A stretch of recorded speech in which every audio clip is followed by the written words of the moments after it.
Hello guys, LukeJ speaking. Welcome to Book Reviews, episode number 44. Today we're on chapter 6 of Jim Henson Biography. So let's do it now, shall we? So we got for us. Here we go. Chapter 6, Sesame Street, 1969 to 1970. See here, it's Sesame Street along with Barney, Bert, and Ernie. So here we go. I think there was some kind of collective genius about the core group that created Sesame Street, Children's Television Workshop. Excuse me, Children's Television Workshop. Co-founder Joe Ken Scooney wanted to market. Anyways, but there's only one real genius in the myth, and that was Jim. Wow. Okay. That was high praise concerning the combiner of the team, Cooney, and her Children's Television Workshop colleague, Lloyd Morrison, who sadly died. Rest in peace to him. Anyways, had put together to develop the show, besides from music boss drill Joe Razapo, a swaggering, Harvard-educated boss drill who could knock off the tune about happiness. Oh my god. Engineers of Overwatch. Cooney have ran several veterans of the well-regarded children's show like Captain Kangaroo, including a next page. Brilliant Yale-educated writer and producer named Joan Stone. Wow, okay. Yet, while the Muppets would come to privately define the overall look and feel of Sesame Street, okay? Jim Henson had to be among the last to join CTW's creative team. It had been Stone, in fact, who have not been recommended Jim to Cooney, but have also strongly suggested that the CTW could consider Jim's service or something like that. They have been better off with no puppets on the show at all. Wow. John Stone is the first to become acquainted with Jim in 1965, when two of them have been privately thrown together by CBS producer Fred Silverman. Okay? But the pilot Stone was developing at the time. Cinema spoof combining live actors and puppets. The finished pilot had gone nowhere. With Jim and Stone struggling with friendship. Okay? Found on their mutual regard to each other's talents. We discovered we had a tremendous empathy for each other's work styles and sense of humor from God. Stone said, that's what we was doing. The two got on so well. In fact, that Jim hired Stone several years later to direct LukeJ628, and the two vowed to continue looking for another project to work on together. But July 1998, with one only the notching from the Stone, they had found the next project. That summer, but both Jim and Stone were deeply involved with the Children's Television Workshop, a non-profit organization created in March 1998 by a young television producer named Joe Ken Scooney and Lloyd Morrison, progressive-minded vice president of Carnegie Corporation. So my God. The goal was, said Cooney, was simple: to create a successful television program that would make a difference in the life of television. So like that. It's potential for intercity children and help prepare for them for school. Wow. Okay. They were watching it into choppy waters. Previously educated television is considered largely a Stone faced educators ever staring directly into the camera lecturing. Hang on, my eyes are bothering me. Anyway. Or writing on the blackboard. Exactly. I mispronounced the word wrong, but anyway. Exactly, like that. A film classroom lesson. It was not which made for terribly compelling television. On the other hand, educational shows aimed for Soviet children, like Romper Room or Captain Kangaroo. Okay? Fun and well entertainment with that. Traditions, one of the massive ones, smoke out. But we're guided to no true progress with that. Doing investigating a slow show that would take on the best each approach. A fun, fast-paced kid show with content deep in the last paragraphs and educated research. I want to show the job and more move fast, Cooley told New York Times. Kids like commercials, banana peel humor, and in fact, great Gary video and audio techniques. Wow, okay.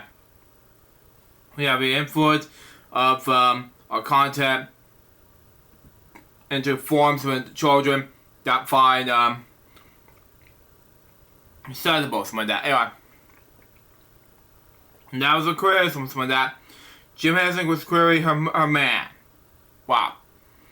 For the moment, however, Cooley admitted that she had Blake on Jim's name when putting together her career crew. Okay? It was now hunting elsewhere for her team, but poaching from the best children's television sets available. The team is a highly successful Captain Kangaroo, where the captain himself, Bob Keeshan, knew that how to assemble talent. Merely Cooley lured away Dave Carl. Okay? One of Keeshan's executive producers, as well as Sam Gibson. Anyway, let's go that. Another one of those Kangaroo veteran who was put in charge of combination development. Her real catch, however, was a veteran Stone who had been pursued out of the Free Ranchers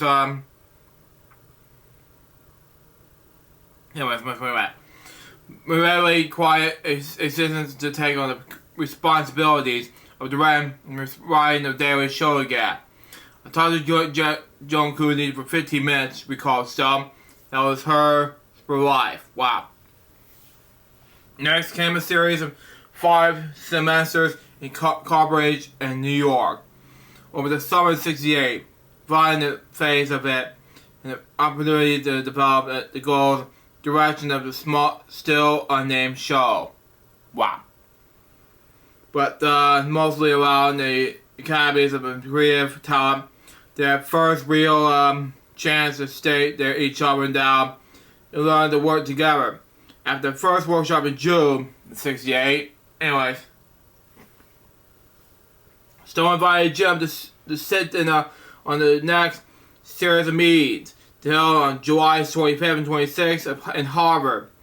Jim traveled to Cambridge to sit on the decisions. Something like that. Very speaking, but listening intentionally. Stone Cooley's project has its intentions, my way. Anyways, next. He'll be back for the next meeting in August. This time it'll be held in New York in the Wardrobe Hotel. Wow. Okay. So weeks later, Jim entered the conference room in the wardrobe and took the seat near the back. Okay. Starting down as usual until he was near horizontal and sat so quietly. So he finally had to be pointed out the Cooney. So he heard Jim's praise sung by Stone and others, but have yet to be meet in person. Even then, it was took a moment for Cooney to register. I remember that name at first, Cooney made it later, but then the light bulb went on. And she remembered seeing the combination of Jim's commercials at the next page. Johnny Victor Beer in New York. Earlier in the year, I was on the floor, Cooney said. I couldn't believe puppets could be so hip and funny. Once she realized the slouching, Beer figured with the puppeteer and Stone had recommended, the same one whose commercials had made for a fall of Biography. I was thrilled, she said. Stone and her creative team were more than just thrilled. They were united in their determination to hire him. Okay? Getting Jim and the Muppets wasn't necessarily be easy. Always frustration by any opportunity to push the boundaries of television. Jim was organized by the concept of the new kinds of children's educational program that would be used television as a positive force. But eventually, to resist Stone and Cooney's entries, someone else at word, sorry, anyway. Intrigued someone else, anyway. To join the CTW creative team. Largely because after spending the last decade expanding into film, animation, documentaries, and commercial television, he didn't want to be thought of mainly as a puppeteer again. Even worse, if he were to begin performing regularly on the children's show, he would be slapped with the dreaded label children's top puppeteer. Wow. Sadly enough. Anyways, there's a huge mess with there, said Jerry Joel, because one of the things that he wanted to say most often and most strongly about the puppet work. There was the adult puppetry. Well, fortunately, the new show offered Jim creative opportunities to be beyond just puppetry. At the moment, in fact, was just still more than a year now. Okay? The Muppets were even needed. Instead, CTW were interested in putting together short films, no more than 1 or 2 minutes long. Okay? To teach children letters, numbers, or a concept, like body parts, these sorts of pieces were to be inserted like advertisements or in fact, my guy, would always be referred to as inserts. Wow. Makes sense.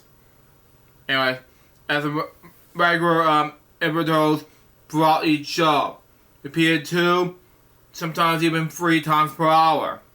Wow. This was just a sort of thing Jim could get excited about. Wow, okay. With his rat-tat editing style that had the 5 timepiece in LukeJ628, his bold animating techniques, and his knack for quickly and emphatically driving home a point, skill on for making commercials in which he was only 8 seconds. It was only 8 seconds for getting his message done. Sorry, my eyes are bothering me. Anyway, no, this message across. I'm gonna. I couldn't rewrite. My eyes are bothering me. Anyways, let's move on. Anyways, Jim was a uniquely started to take on the task of creating CTW's first educational commercials. Jim got involved right away because he was loved making short films so much, said John Stones, my guy. Jim has also had one of the other initial vantage point. As a father of 4 children under the age of 10, he had spent countless evenings paying, quarterly, talking with and listening to his own kids. Well, it had come to appreciate how persuasive, interesting, and respectful an audience of children could be. And so, Jim agreed to join CTW's creative team, and so there was one hit on this business resolved first.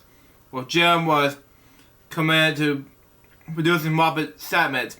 There was a new show. He's interested in the usual on Owen his characters. The animation causing some grumbling among CTW's lawyers. Okay? Point out that CTW would ultimately be providing the factories of doing the film and editing production was. And Jim should burn, but eventually agreed that while he was maintaining ownership that the characters, it could prove that merchandise and which any of these characters were used. Henson Associates and CCW were split into profits for the A-Muppet-related merchandise associated with the show. Before a single frame of film that had been shot, Jim and CCW had navigated. Wow. Okay. As part of a contract that would be acquire Jim's services. The outline of the agreement related to the merchandising that would ensure beyond the wildest dreams of April Party. Wow. Future financial success for Henson Associates, and for that matter, CDW, Jim, it had been about protecting his work. Wow. Clearly, neither Jim nor everyone else could have foreseen his merchandising juggernaut for that agreed. In fact, after the first CDW meetings in Tribridge in June 1998, Jim wouldn't even mention CDW in his personal journal until early 1969. Wow. However lovely the goals of CDW might be, there were no guarantees the show would last beyond one season. There was an educational children's show. Remarked Joey Joel, some of the coincidence at the time. Fly was 13 weeks, and it'll be over. Wow. Okay. Once Jim was on board, his command was complete. It was clear to set to work producing short films for this future atmospheric television show that would be still a year and a half away. One of the films Jim created was a short piece he called Body Parts and Heavy Machinery. Wow. Okay. Comparing the movements in these body assembler movements and machines, featuring several boys, including 5-year-old Brian Henson, playing a sandbox scoop. Next page, scooping for thistles and sand, haircut with shorts and the working steam with shovel quality and miles of earth. Okay? While the film and the lessons wouldn't be seen or appreciated by preschoolers for nearly a year, for Brian Henson, the educational benefits were immense like that. Breakfast in the morning, after completing the work on the film, Jim presented Brian his first paycheck. Wow. A complaint, something like that. And a general lesson is financial responsibility. He said, "So Brian, you've done a great good week's work. And you earned this. Wow, good job."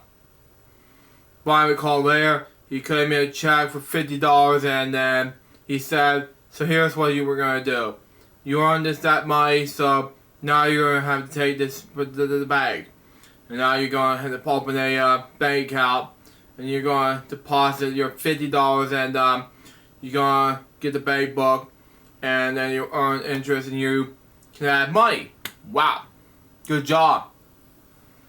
In that moment, he thought how to make people earn a living and how war works. That's being a father right there. Anyways, I probably learned more from that from experience than everything else in my life. Wow. That's a good goal right there, Jim Henson. Good job. Anyways, it was Jim and what Brian would personally call the full-blown father mode. Good job. Anyways, Brian Gentle was officially called. I misspoke. Anyway, I misspoke the word. Sorry. Anyway, providing gentle guidance and education in short, easy to understand terms, just as he would for millions of other children to produce short films. Okay. Now, the next order of the business was to produce a pitch reel to be shown to closed-circuit television to public television stations in the spring. Wow, okay. Giving them the ample opportunity to learn more about the show before episodes become available in autumn 1969. Now, on January 22nd, 1969, 2 weeks before he was Spirit to Toronto, Canada, to the whirlwind taping session of the Cube, Jim taped the Muppet proportions of the 25 minutes pitch reel, using Kermit and Ralph, who will still be the Muppet, what was known puppet. Muppet, something like that. Jeremy's between short films and inspirations, but research behind the show, Jim Wolfe, a running gag about the difficulty in coming up with the name for the show. The story of Muppet and Ad-Man sitting around the smoky boardroom table, hashing down the possibilities with names. Call it the Itty Bitty Barn, and see we the Knee Gray Dog, and K Show. That is not a title, fortunately. But anyway, so the chairman only had the monster angry about his chair. Well, following one ad has a man is an ability. And these kids can't read or write, can't they? Then how's about we call the show Hey Stupid? I don't know about that, but that's very Ralph breaks up the meeting and now he would come up with the name himself. Wow. Now, actually, Jim's omniscience Muppet meeting was very close in reality, but the CCW team had come up with the show's name until probably the moment before Jim's then became rolling tape on the pitch reel. In late '68, Stone had suggested 123 Avenue B. The title that had been used until mid-January 1969 was decided the name sounded like too much from the real address. Okay?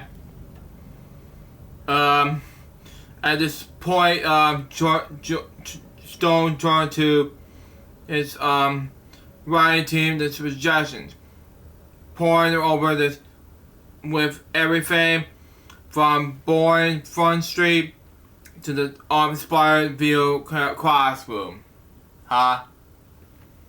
Nothing leaves out of the place until the writer named Virginia Shaw submits a list of containing two alternate words, Sesame Street. And that makes a whole lot of sense, because it was Virginia Schwalm's idea. And Kermit's like, well, what'd you bring the middle show? Sesame Street. And that makes sense, because it makes sense in any way. Anyways, I thought like hell. I thought it would be an awful name, Stone said later. I thought that E was an N and would be a bad education. Why?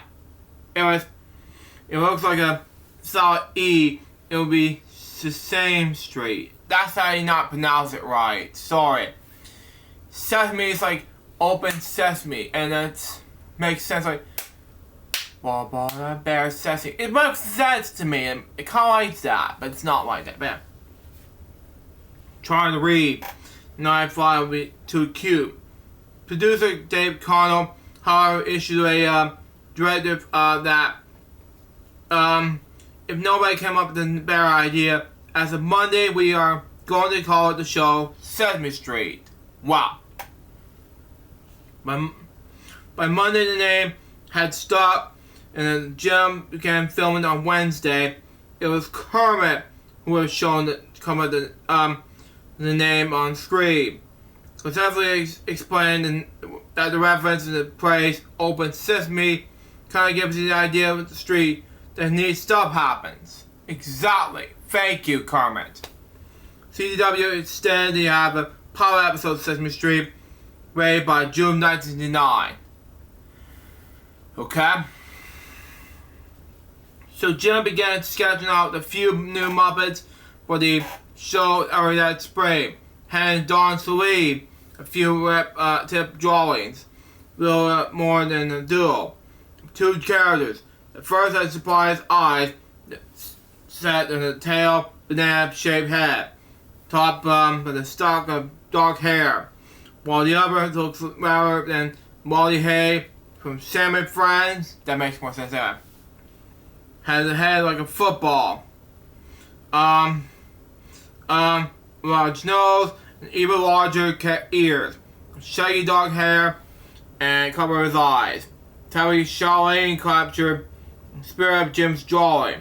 That's a good idea. How are the features that define the characters and discard those that didn't? Exactly. Those two Muppets that masterpicing the study and the opposites. Both design and personality, that Jim always proud, wonderfully funny. The design was so simple, pure wonderful, said Oz. As you have somebody who is visual, somebody who is all horizontal. Good job. In the talented hands of Oz and Jim, those variable harmful characters will become, and many of those will be next page, anyways. Got. How long is this gonna be?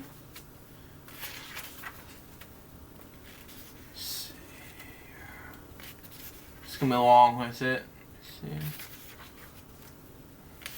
I think it's gonna rain as I'm taping this right now.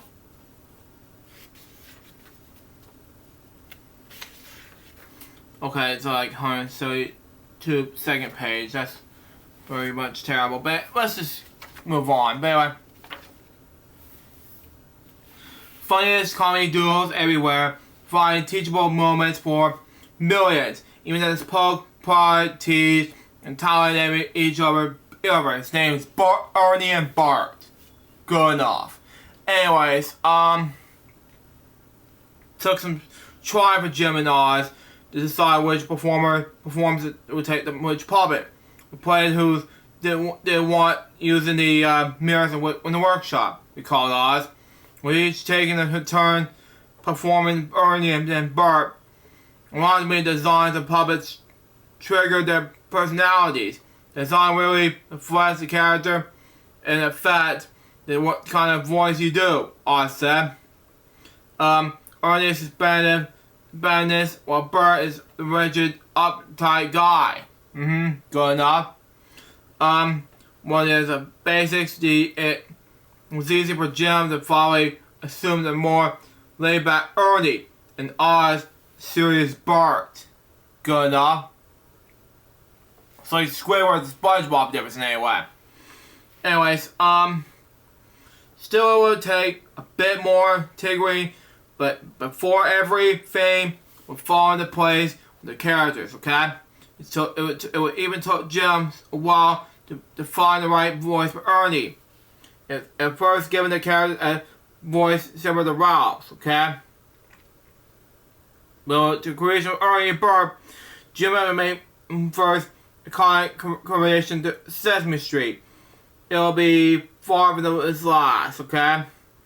So, congratulate the popular rumor, Ernie and Bert were not named, but they're similarly named copying taxi driver.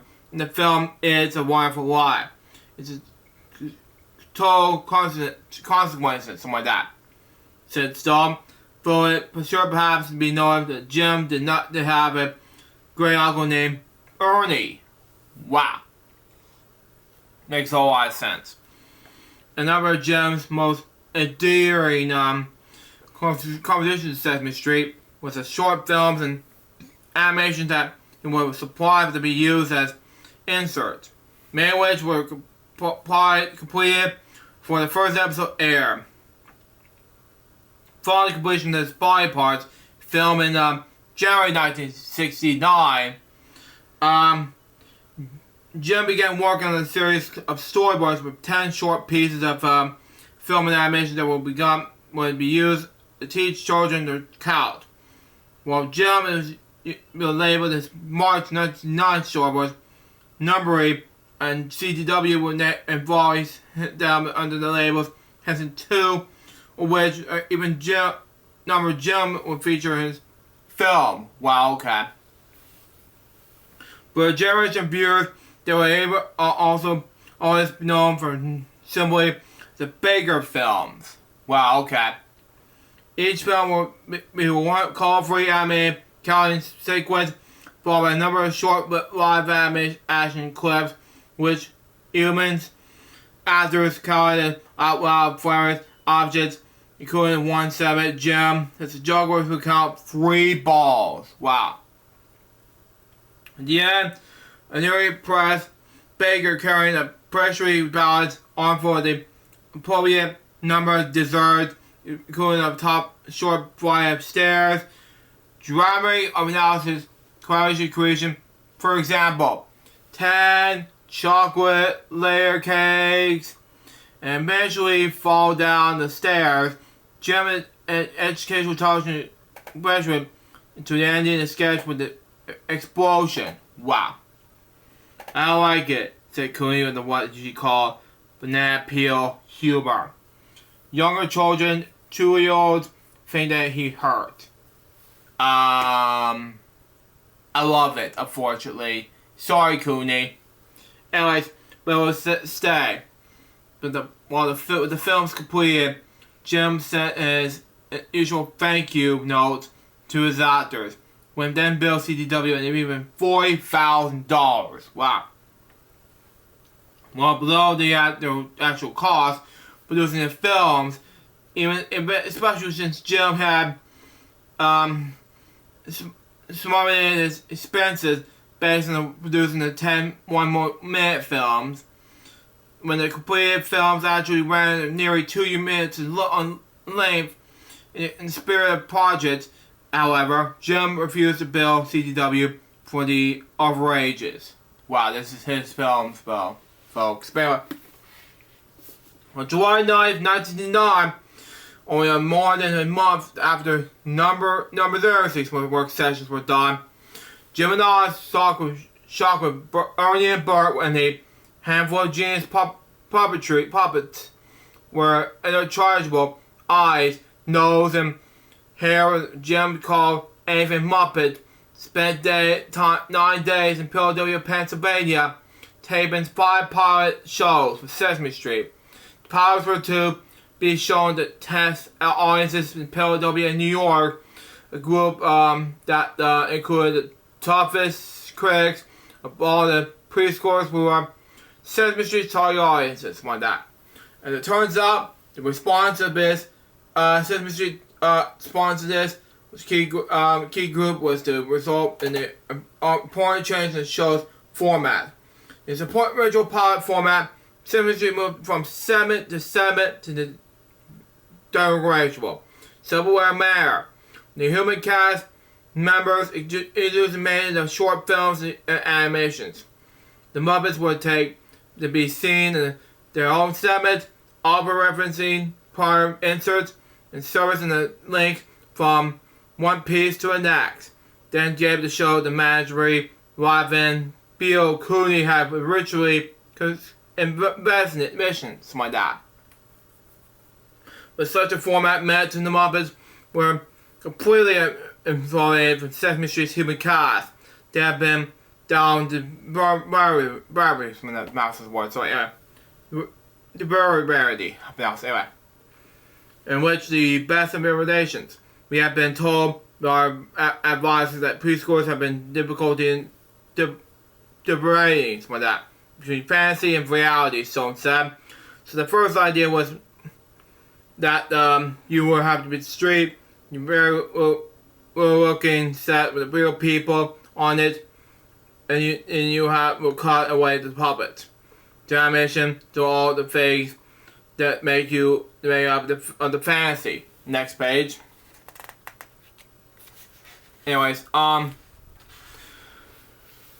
we did the test of shows that way, still continue, and we realizing that while that we have the problem, and because that the people on the street can complete with the puppets. Wow. We have children watching these shows, and their attention span just went way down when we were cut to the street. So the information we got from these test shows demonstrating that we needed a crossing from the fantasy to the reality. Wow. I was shocked, you know. But anyways, the solution with this foreseen bit hitch. Hitch. I misspoke it words wrong. But anyway, was so simple. Muppets were needed to be on the street. Wow, okay. Jim thought about it, and after taking his family on a quick vacation to Barbados in St. Lucia, in the end of July, he turned on to Joan Stones with several ideas. One of his spots was to have the character and that the child could live through. A movie would represent the audience. Big Bird, a fairy in itself as a child. Wow. Said Jim.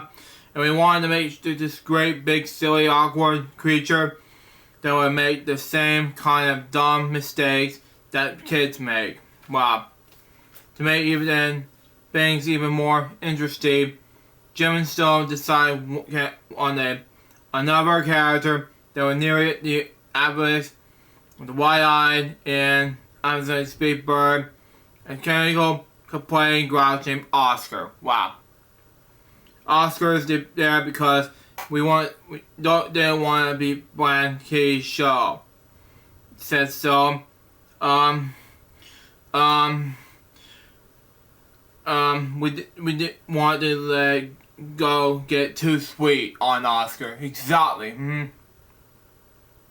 Main issue is just for Jim was what I wanted to be personal. Doing brief Muppets sketches, and then search on tape was one thing.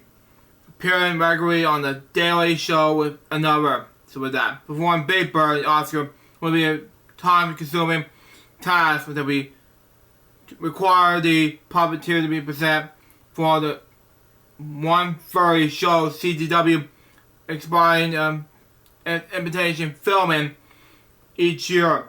Jim intended for both characters to be performed by the same puppeteer, and not including devote himself to full-time performing. Puppeteers, my guy. Virtual Oz was briefly considered for the task, but Jim had commissioned Big Bird with a full body, walk-around puppet, and Oz, after his experience in the stuffy Wild Charlie Dragon costume, was remained steadfast on that and his refusal to perform any more large characters. And besides, Oz was too abominable to spare this one furry shows. The first episodes of Sesame Street were going to before the cameras was less than 4 months. Then Jim needed to quickly hire a puppeteer special to his job and perform Big Bird and Oscar. Wow. Fortunately, Jim already had a recurring mission on his calendar. And in August '69, he traveled to Salt Lake City, Utah for several days to attend an annual conference for Puppeteers America. Wow. There he attended a performance by a 35-year-old puppeteer named Carol Spinney. Wow. Anyways, who advertised his performance as an experiential production of live puppetry interacting with an animation background. Something like that. It would be having been expressive combination of media had it actually work. But Spinney began his performance and spotlight stone down on this movie screen. Wow. Completely washing out the animation background. Something like that. I couldn't see my films and to summarize my movements. Spinney Lambert, something like that. Remember this, something like that? It was my initial disaster. I lost my whole bit.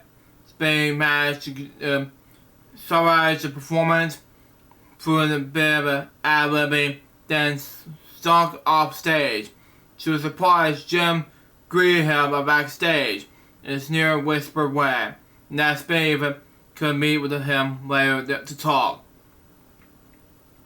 That version sounded familiar to Spinny, who had met Jim several years earlier at the puppetry convention in Sturbridge, Massachusetts. Rogers David, Sturbridge, Massachusetts for you. But anyway, there Jim has suggested Spinny to come to New York to talk about working the Muppets. But Spinny hadn't followed up with his suggestion, failing to realize that. Jim never just wanted to do that at all, to chat, anyway. But anyway, it's pretty good. He said he wanted to talk about something. He meant that he wanted to do it, something like that. This time Spinny would make the same mistake. Thank you. Anyways, Spinny stashed his great gear, then ran to the lodge where Jim was already waiting, slouching down the couch. Saw your show, Jim told Spinny, like when you were trying to do. Spinny laughed, something like that, with relief. Jim understood and went offered another chance to join the Muppets. Spinny accepted, and initial Jim had a knack for choosing the right people to do this job. Despite Spinny's disastrous live show, Jim had seen the performer's talent. Wow. Even as Jim was following his puppeteer, the workshop of Henson Associates was bustling with his activity. With production of Sesame Street wrapping up, Jim had employed some more designers to work alongside Celine. Something like that. Anyway, including Carl Rockstocks, a talented puppeteer with the pencil pen chat with design, and the diary named Kermit Love, marionette and former Broadway costume designer with a Santa Claus beard who excelled at crafting full-body puppets. Meanwhile, in the emissary office upstairs, Jim had recently hired, next page, anyways, Diana Bergenspiel, a former puppet production assistant on the Jimmy Dean Show, to add out his first full-time producer. Reviewing his and vastly professional projects. One office, however, sat empty in June. Jerry Joel had approached with that Jim, and Budgie informed him to his wife, Susan, were planning to move to California. This is shocking, I know. Anyways, where Jerry hoped to make it as a freelance writer. It wasn't in California for very long, after all. We're gonna call for Joe Stowe. We called Joe. Essentially had a really hard time finding writers for Sesame Street. Wow.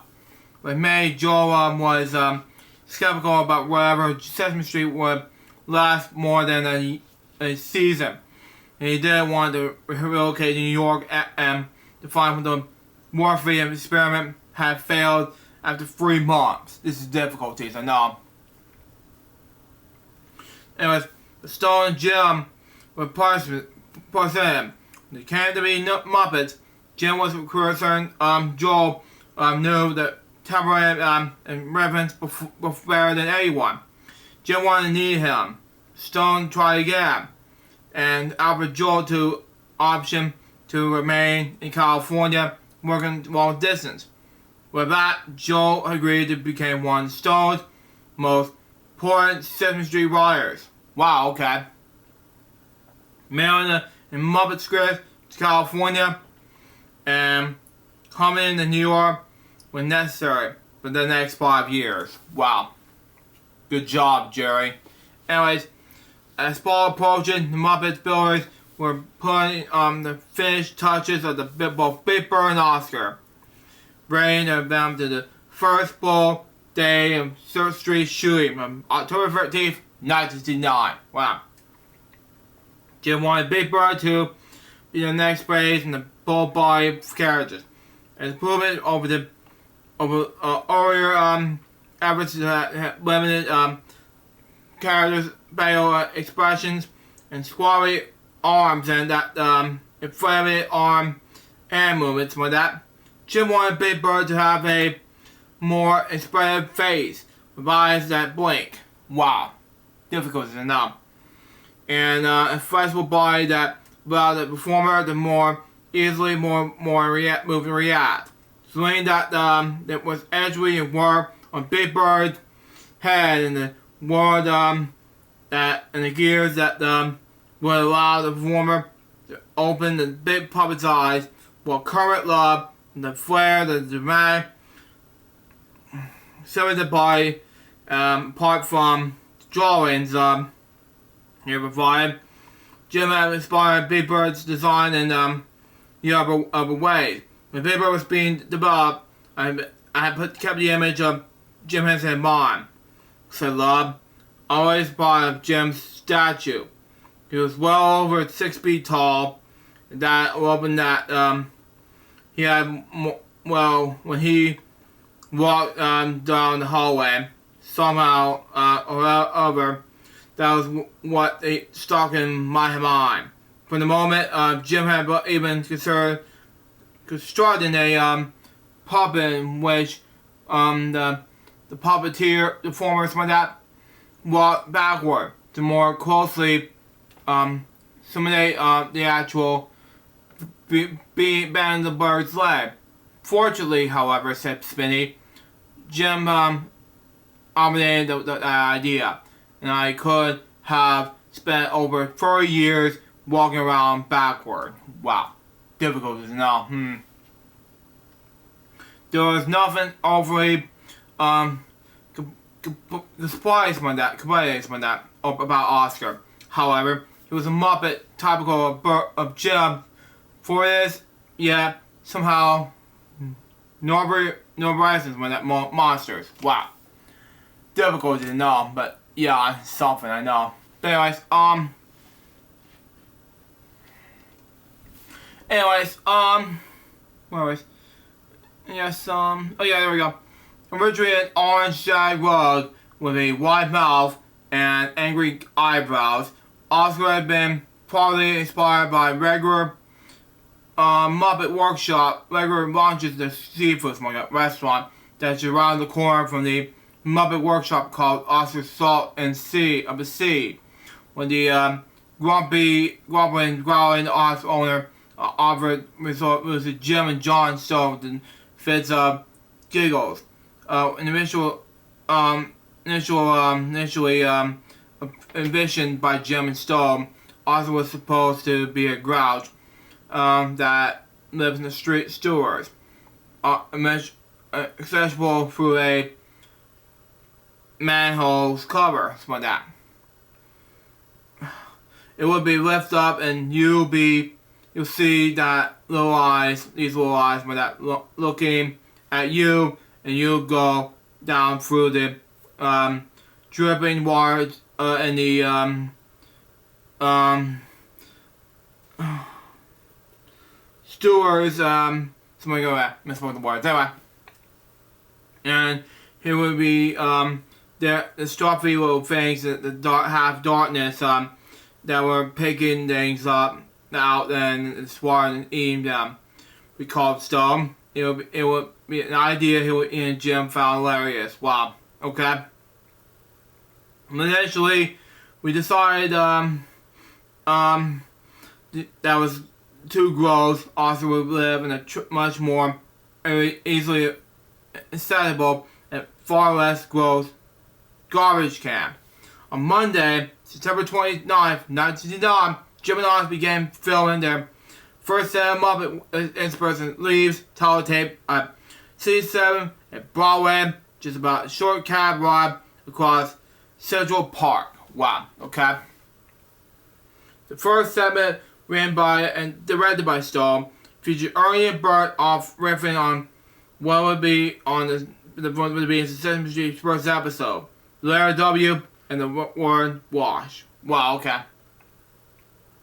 The very first preschoolers were half of Ernie and Bert, then featured Ernie singing in the bathtub, asking anyone always annoyed Bert to toss a bar of soap into Rosie. Wow. Okay? I will call my bathtub Rosie, explained Ernie. Ernie, why do you call your bathtub Rosie? Asked Bert. Because every time I take a bath, responded Ernie, I leave it ring around Rosie. And then it came to quickly become a signature song to the show, mimicking by countless 4-year-olds around the nation. The inspiration of preschool teachers everywhere are streaming out loud, rapid fire signature of glittery, sloppy gunshots. A star was born. I don't know why. I just sound like Ernie. Sorry. But, anyway.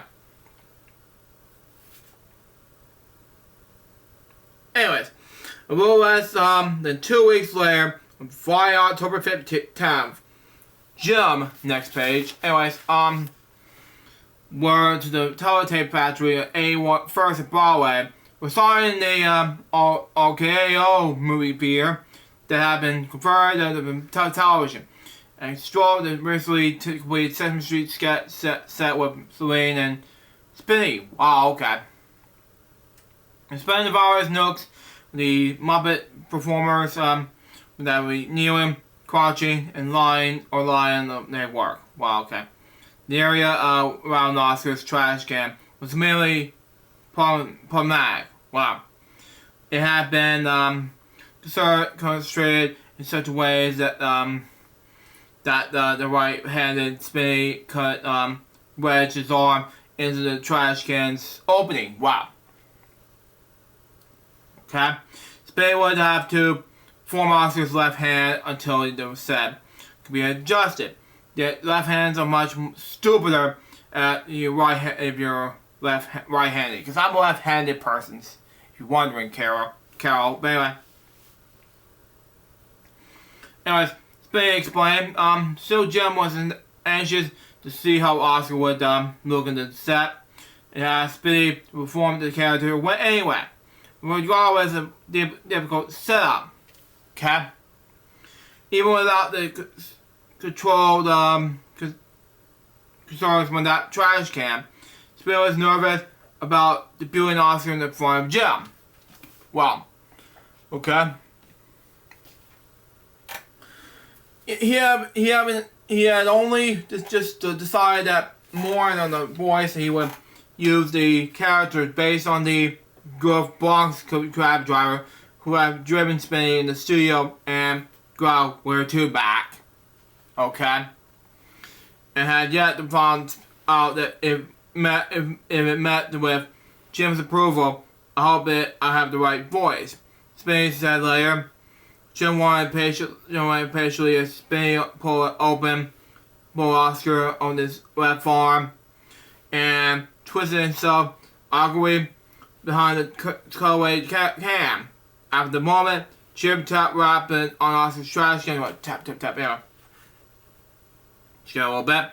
The lid bang opens and dangly orange Oscar emerged and glared at Jim.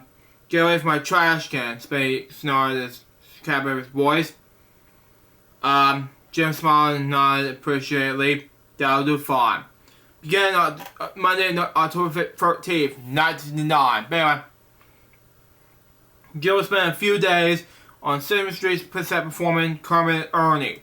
But on the most part of the fall of 1969, business with usual Henson Associates continued appearances on variety shows and work on commercials. For Jim and his team, Sesame Street was, from the moment, just as another assignment added to the already lengthy list, the project list. Jim was receiver. Working on hard or had a development. In fact, when the first episode of Sesame Street aired nationally on November 10th, 1999, it even mentioning on Jim's private journal at all. Sadly, I know. I need to talk about this in another book some other time soon. But anyway, that may have been due in part to stinging review in the first 2 weeks worth of Sesame Street episodes by New York Times critic Jack Gold was let Jim later admit that bruises his feelings. In his review, Gold sternly referred to the Muppets as shocking puppets and thought that them distressingly bland. One year's yarns. I didn't need to type it the wrong bit. 1 year's bird storm. Gold concluded it would not be the last time Gold would call at Jim. Wow, shocking, I know. But still, Gold's harsh review was too quietly in the momentary, for it was clear almost immediately that Jim had helped create something extraordinary. In October 31st, 1999, issue of Live, which hit newsstands several weeks before the first episode of Sesame Street aired, Jim and the Sesame Street Muppets were featured in the full-page photo in store. On November, the Washington City Constable appeared and proved the version renaming the local road Sesame Street. Wow. For a week. By December, Big Bird was already making a feature appearance on the Ed Sullivan Show. Dancing with the Chorus Girls and the play piece up by Noah Broadway cinematographer Pete General. Wow. That same month, Women's Day featured sewing-powered readers could use to make the old Muppets.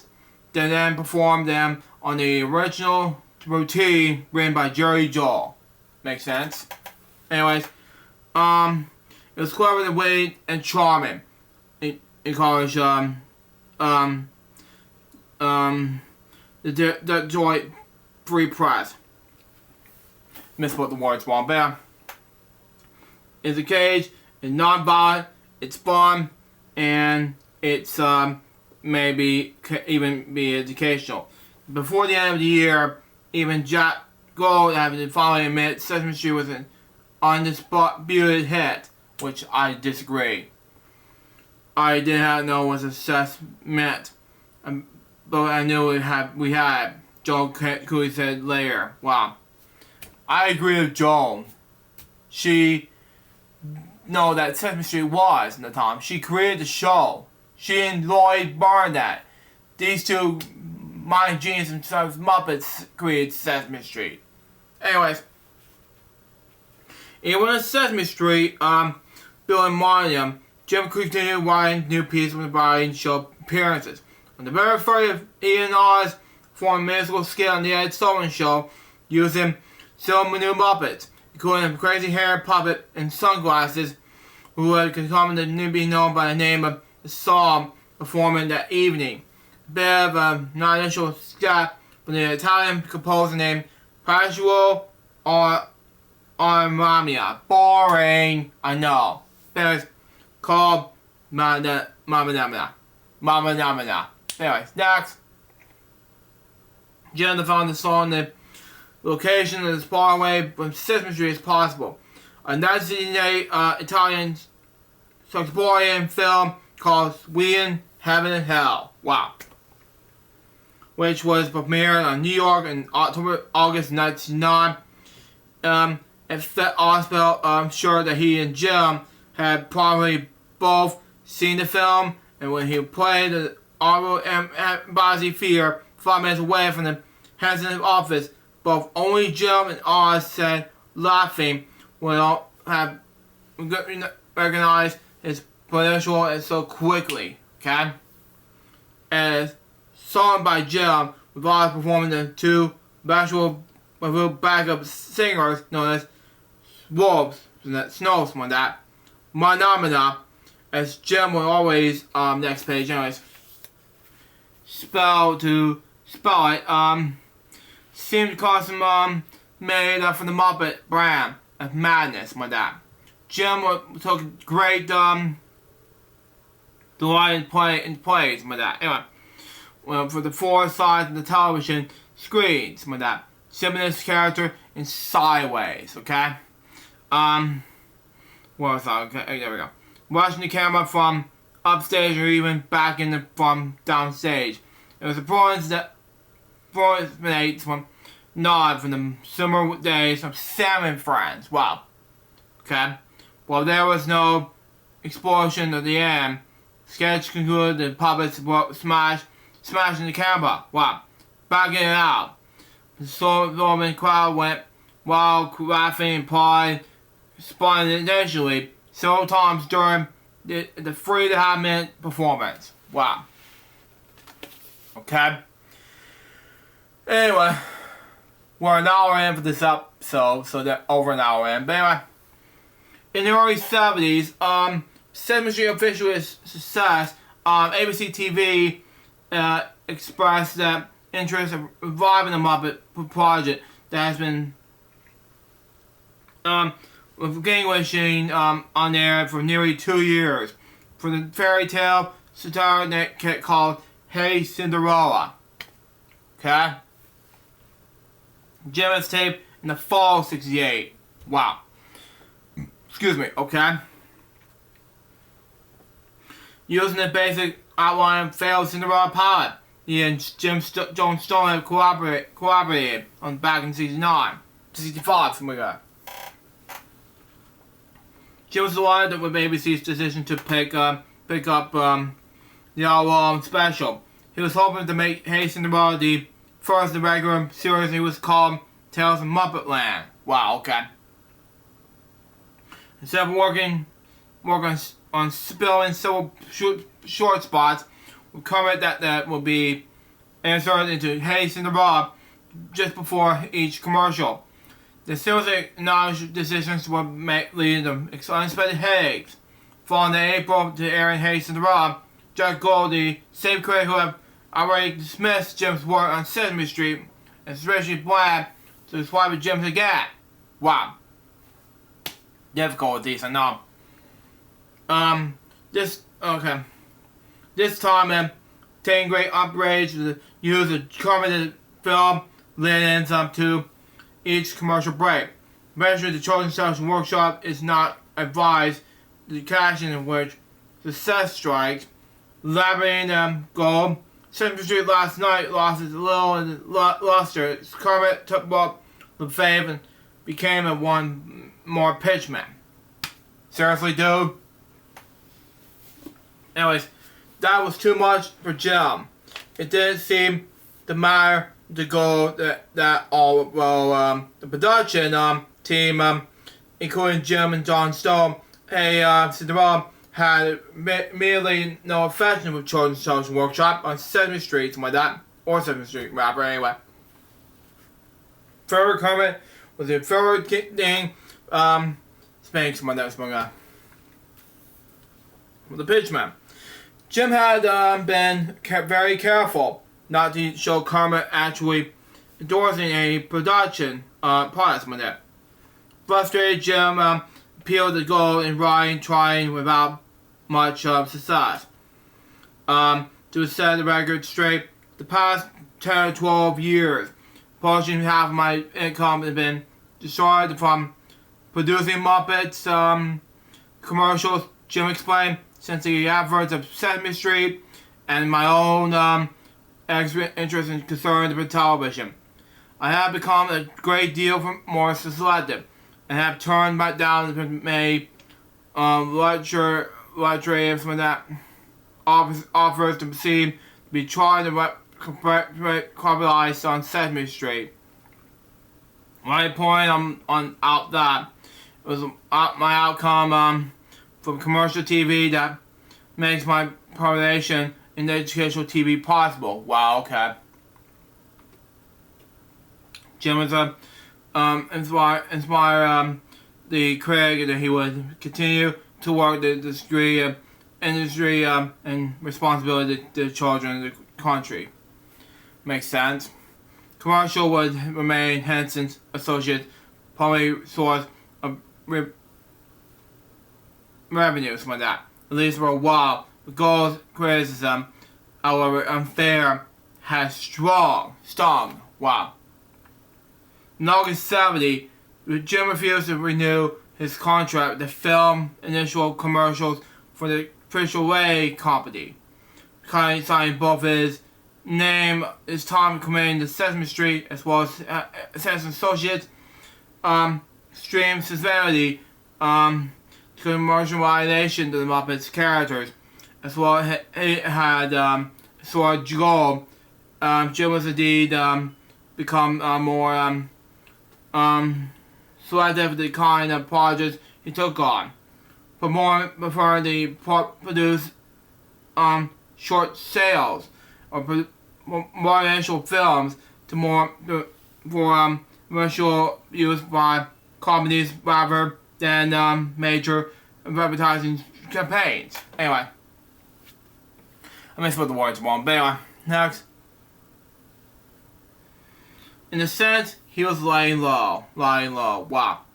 Because one of the most successful those initial campaigns was in another series of short films with Ralph for IDM. Okay, misspoke there. With IDM, Jim could continue to work with David Laser, who impressed Jim with his energy enthusiasm. Anyways, Jim Laser could sit talking for hours with Jim's office, even huddling together in the editing team, while Jim cut film or dubbed sound effects.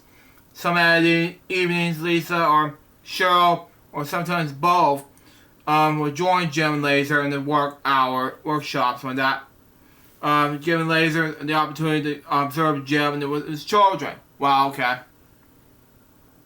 And Laser immediately understood why Jim could so effectively produce segments for Sesame Street that started with children. We were really checking the clock to finish the edit, Laser said.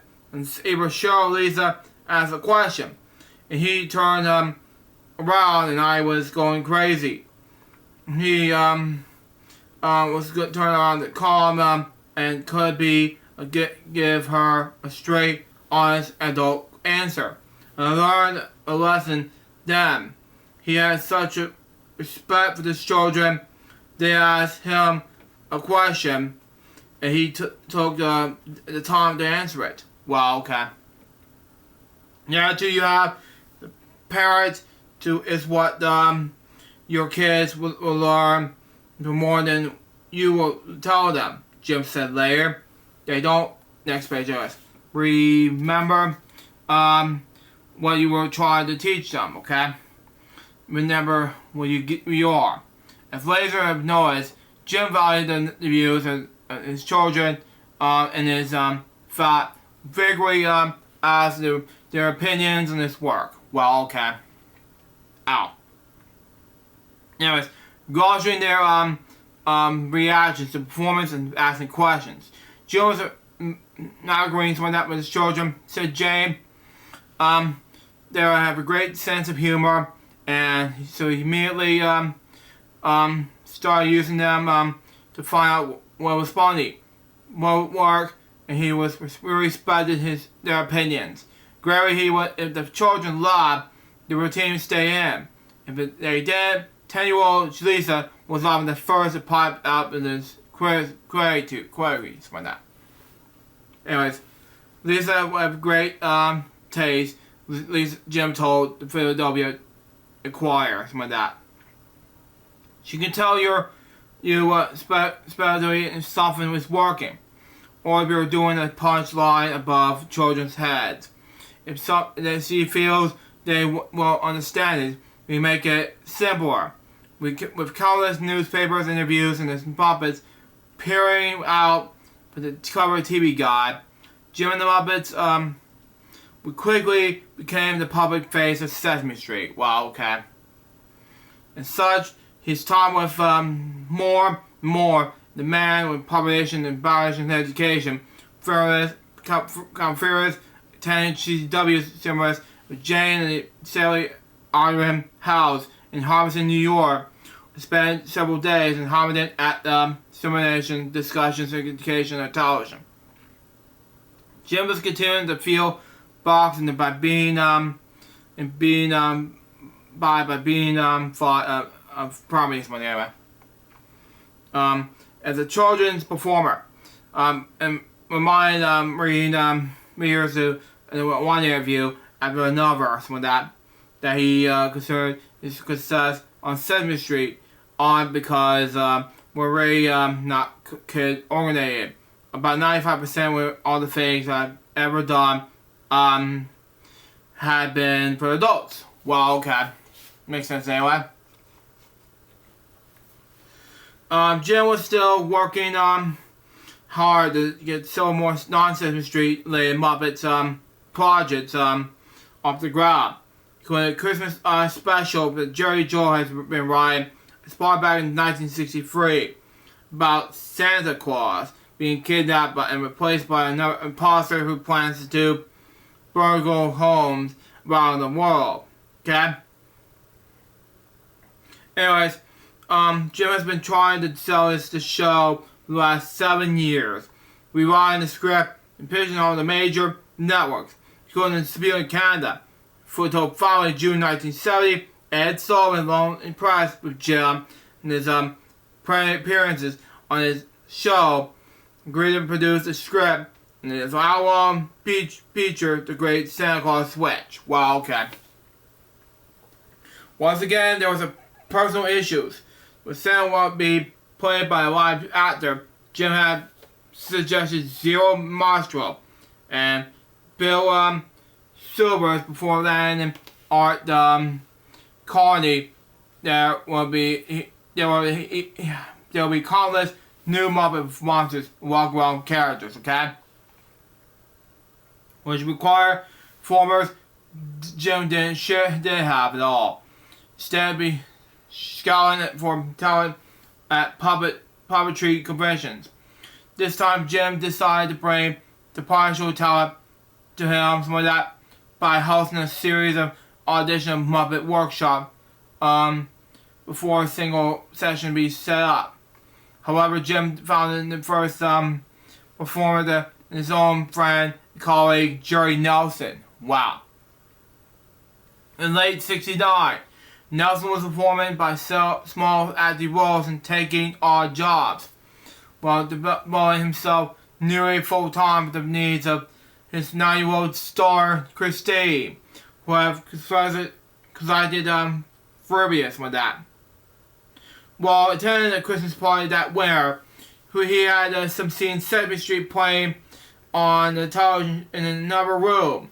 I had forgot about that party and just sat to watch the rest of Sesame Street, Nelson said.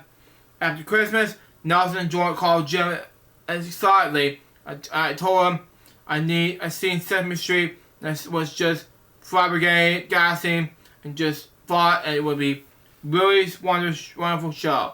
He asked me I would be interested in the spring workshop that the pulling together to find people because he needed a very large team for the Great Santa Claus Switch. So I said yes. Wow. Okay. For 2 weeks, again, June 15th, oh my god, 1970. Anyway, Jim Nelson and Oz oversaw his first series of auditions for Muppet performers. The practice would become a habit over the next 20 years. Okay, Jim was both primate and dominant something like that. Anyway, about exerting puppeteers. Puppetry is difficult, say, from making movies where you can just go out and hire people, he explained. In puppetry, you can have to grow them yourself. You can breed them. In other words, ours is very much in a team effort. He was also careful to point out there were much more to being a puppeteer than the ability to lip sync a puppet. Excuse me, makes sense there. We look for a basic sense of performance, a sense of humor, said Jim, and therefore Muppet auditions have a tendency to attract not just before puppeteers, both actors, mimes, Spanish, some of that, and voice actors. You can just find people who can put their own performance into their hand. Jim explained. And there's the very expected talent that a lot of performers don't have. And that's a lot of very brilliant performers will never be good puppeteers. Until one likely performer was a very 23-year-old actress and voiceover artist named Fran Brill, who responded to the call for, next page, Muppet performers. Anyways, thinking she would be hired nearly to dub voices. Brill's voice indeed caught Jim's ear, but puppeteers did their own voices, Brill said. So I ended up doing the 2-week workshop to learn the basics of puppetry. Brill would prove to be talented puppeteer. It would be fortunate for Jim, and he had founded such a prophetic female puppet performer. For both Jim and Joel Cooney, he had been under fire for women's organization with a lack of female Muppets and Muppet performers on Sesame Street. And there was a very much criticized, Cooney recalled. We have a terrible time. Wow, okay. Terrifying, I know. It saddens me, I know. Immediately, hiring Brill turned out to be a more than me. A more quota. She brought a sharpness to the Muppets and said ours, a sense of craft. She wasn't always funny, but that didn't matter. She knew our rhythms, okay? And forming a great Santa Claus switch, Brill's crossed over to Sesame Street and first performed Ernie's right hand. Then working her way to the characters in their own. Going to front right Prairie Dawn, a character she would perfectly perform during the next 4 years. Jumping in the mix with Jim and the Muppet team, Brill said later, there was unnatural the family of boys, approaching the female sibling. The family remained in the boys' club, but the dominant changed when I was a younger sister arrived. I got a kid, but I have the charm earned their pup respect, but I had to keep it up. But it's challenging, but it was a tremendous amount of fun, okay? Amount of fun, but good.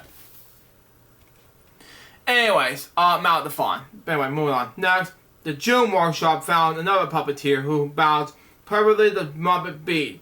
Brill was more sharpest and spontaneously than 18-year-old Richard Hunt, who, anyway, was a polar opposite. A fan of the Muppets since the early appearance of Ed Sullivan Show. Gap-toothed, well-haired, and openly gay Hunt with enthusiasm, incarnation, anyway. The Gus Show, the game show host, wow, who was always grabbing the puppet to stick to someone's face. When I was 18, Sesame Street just started, and I thought, oh, this might be a good way to do something, Hunt said, and I thought Muppets are nuts, and I thought I would fit and right onto that. Right, was from the beginning, Jim and the Muppet team knew that they would found someone special. God, he would be committed for force, said Oz. His crafty actually wasn't great, but he was such a force it doesn't matter. Wow. Great Santa Claus switch, just Jim's most ambitious Muppet-led project yet. Eventually, nearly 20 performers was taxed in the Muppet Workshop to produce roles of elves and Muppet monsters. Wow. Including several dramatic walkarounds. In a short amount of time, it was one of the most exhausting times I've ever had, said Muppet designer Carl Wilcox. The workshop scrambled designers, costumers, builders, and worker posters, puppets The team was practically falling over each other. Wow. Celine, nearing his wits' end, could be found at the workbench, loudly blaring classical music, which is boring, I know, to soothe his flying nerves. With the bulk of the work of Santa complete, Jim began work on the number of films to see a second season of Sesame Street, okay? This time involving the various kind of media, including short-lived live action films, computer animated, stop motion, and moving paintings. Jim loved cream. He'd been on the back working for hours until 3 in the morning, all I said. Storyboarding, writing, painting, composing music, even ending the same initially the bigger films of a year ago. Among the pieces were 2 memorable stop-motion films featuring the King of 8 and the Queen of 6. Pyramid featuring Limbo, the Count to the Time. Well, which I've never seen yet. Anyways, the beautiful short film in which the 2 cats invaded the tea party in the dollhouse, which I've seen. Okay? Each part with the pilot film was something that very close to Jim's heart. He had borrowed 9-year-old Cheryl's dollhouse, a charming Rebecca in their own Greenwich home that Jim has constructed to fit Shirley's Mary Alexander dolls. That dad made the whole thing himself, which is a really big project. Elizabeth called, you can imagine how busy he is. And yet he still finding time to make this entire dollhouse from scratch. And it is beautiful. Wow, okay. Jim also worked closely with writer and illustrator Marisa Scrindock. Remember the writer and illustrator brought you where the wall things are? Well, I'll tell you, okay? Now, he was on 2 short animated pieces with Jim, okay? Just let you know. He had been in mind for the numbers 7 and 9. In September, Sherlock sent Jim his storyboards and sketches. I like both a lot. He wrote Jim his crabbed hand, right, but won't be hurt if he don't. There was a little danger of that. Sketches sent over Ryan were just a kind of playful chaos Jim adored. One featured a collection of 7 colorful monsters who terrified the village. When another showcased a group of 9 pigs who dropped in a birthday party, the boy named Bumble Artie. Jim coordinated the project with Lilish working closely. Next page. Anyways. From the animators and editing 2 pieces, the found films were exciting and vibrant, with deliciously dark undercurrents and immensely deemed inappropriate for younger audiences due to the presence of cannons in one film, one in the other. Yanked by stars at CTW, John Stone told Jim wisely. Wow, it's shocking I know. But anyway, production of the 2nd season of Sesame Street began in early September 1970. In the last season, CTW had the lost modified Oscars trashing the allow Spinney to perform right-handed. Makes sense. Anyway, I'm not a right-handed person. Sorry. But there was several other changes. Some more subtle than others. Taking place on the street as well. Jim was never considered anything to be done. Space said, as in the past months, Kermit Love has slightly redesigned Big Bird and added more feathers to the top of his head, which made him look less dim-wit. That was good. While Dawson had tinkered a bit with the eye measurements to allow him to more expressive. Sesame Street writers have also gotten a better handle of the character. No longer playing him like a country bumpkin. Wow. but rather a 4-year-old, a preschooler in Punch. Wow. It's originally a mission by Jim and John Stone. Big Bird was meant to be the reveal the audience. At last, it was truly was. And Oscars are gone, faceless as well. 3 months earlier, while preparing for Big Bird and Oscar for the appreciation of the Flip Wilson show, Jim was taken by the operator to rework the proper, slightly operating the shape of the bed, changing its color from relationship orange to mossy green. Wow. Shocking enough. That was all news to CCW's head, Dave Connell, who didn't see the revised Oscar until after the Flip Wilson taping, exploring what the hell was that. Shocking enough. But Jim won Oscar green. He would stay that way. Wow. He only offered this disagreement regarding Oscar and to do with the character's personality. Spain was convinced showing the over was that Oscar was all wrong. He's not a villain nor horrible. Exactly. Spain insisted, but he fundamentally have got a heart of gold. Good enough. It was a thesis that which John Stone strongly disagreed. But it's no heart of gold, Stone said. This guy is a bleep. I'm not gonna say the S word in this episode. Sorry. Anyway, right to the core. It was remained the point of the commission between Spinney and the virus for years, even as Oscar became more and more popular. Anyway, Jim and other members of the Muppet team would continue to perform characters. Anyway, on the street set from time to time, but for the most part, Spain was on his own. The own representative of Muppets West, as Jim would eventually call him. Okay. Anyways, during the first season, Spain would have sometimes worked with Jim and the rest of the team on the Muppets inserts, performing by his hand on the so-called anything Muppets. Okay, good enough.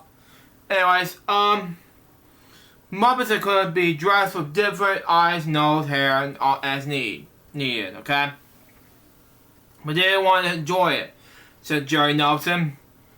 This sort of miserable playing was not Carol's forte, and so eventually he stopped doing it. In the opinion of Oz, Spinney liked the aggressive to working with a group dynamic. His performance style was better suited to single characters sequences, even without Spinney, with the audition of Nelson, Hunt, and Brill. And at times, James Henson, the rest of the Muppet team, was starting to hit its stride. The team of the Fridays at Reeves Teletape were first time Jim had his Muppet sets built up on stilts. Okay, filling the sets more than 6 feet off the ground. A brilliant full obvious motivation that allowed puppeteers to perform standing up. Excuse me, I have a mustache in my face. But anyway, rather than on their knees and on rolling chairs. But the most part, my guy, scripts for Sesame Street were written but weeks in advance. They're just handed to me, Jim said, but before passing them to Jim, many sketches have been punched up by Jerry Joel. Still working directly from California to incorporate a bit of madness into a Muppet sketches from being written by Sesame Street's writing staff. Wow. Okay? It wasn't always easy. There was a big freehold binders with that, said Joel. It was a writer's notebook that came from the educational consultants on the show with their goals and things. Many times, Joel would think of something grossly silly and worthy like that of the Muppets. They ran stack the notebook, this notebook, trying to find an educational justification to pay this piece. Well, okay. Once Joel Muppetized scripts arrived, the Muppets performers would do a quick review that would, while Jim divided the intelligent reports, absolutely straight face. Wow, that the Muppets team would rehearse for 2 weeks to a month. In truth, he preferred the most spacious, solid performance, then would be pulling the Muppets in under her arms, ready to roll some tape. Next page. Anyways, once tape began to roll, the real work and the real fun began. Jim was a extraordinarily serious yet silly man, said Brill. He would encourage you to be as crazy as possible. Well, okay. Anyways, because when you're encouraged as a performer, you can be creative. You can't be creative, something like that. But he will be, he can be silly. Anyone else can be silly. Oz can be a very serious, almost stern, as he prepared for perform until the cameras came on, at which point he could be comedic by special, creating characters and situations almost at will. That was always a playful interest for their crowd, as if Oz, unlike Jim, but had never really decided if this was something a grown man should do for a living. Ready to wiggle some dolls. Oz was all as chickily from that. The performers sell it into place, my god. She was also fortunate to have John Stone in the director's seat while he received review him and the courage and Muppet head brands and silliness. But Stone would spend all week writing segments or overseeing Sesame Street's live actors, okay? Where was I? Anyways, directing the Muppet inserts on Fridays was like a day off. That was my holiday. Wow. A Yale-trained actor and dramatics, some of that. Stone preferred to direct from the studio floor rather than from the control booth. Stroking a salt and pepper beard. And grinning broadly as Jim and the puppeteers moved into place. Then signaling the booth to start rolling tape by calling out Mookie or call it Bill, pronounce it, sorry. Anyway. The coup of the puppeteers it was time for action to begin. He loved the one accepting the directing. Oz said, everyone engaged in chances of the spirit of the show. Wow, okay. But Jim, the spirit loved like the direct eye contact for his own children that had impressed David Laser. Merit almost did more than this message. I might misspelled the words wrong, but anyway, this message. Anyway. Now remember what you are, Jim Esper said. The Muppets then were Jim conversation with millions of children, something like that. Spoken directly to them in a language they couldn't understand. Complete and utter silliness, something like that. And Storm at Barnes, misspelled the word wrong. Yeah, abandoned. Anyway, and when you're about the parents who have been might be watching. It was Jim never doubted the moment that is the language as well. The most astonishing people I know inside, they're all children. Jim said there were times where even Joel's efforts were enough to live up in an audit, otherwise will instead Sesame Street script. But the material that was given the kind of drive, said Jim. But Frank and I would play with improving and bringing gags until it was work for us like that. Sometimes you make lines funny. Anyway, just by having having your character do a double take. But always we do this while staying true with the spirit of what we had been given it to the first place. Some of that. Jim had oh, come on, bookmark, come on, stop. Okay, I'm gonna sit there. Okay, let's not do this now. Okay, move on. Next. Anyways. Okay, I'm gonna have to read it without the bookmark. But anyway.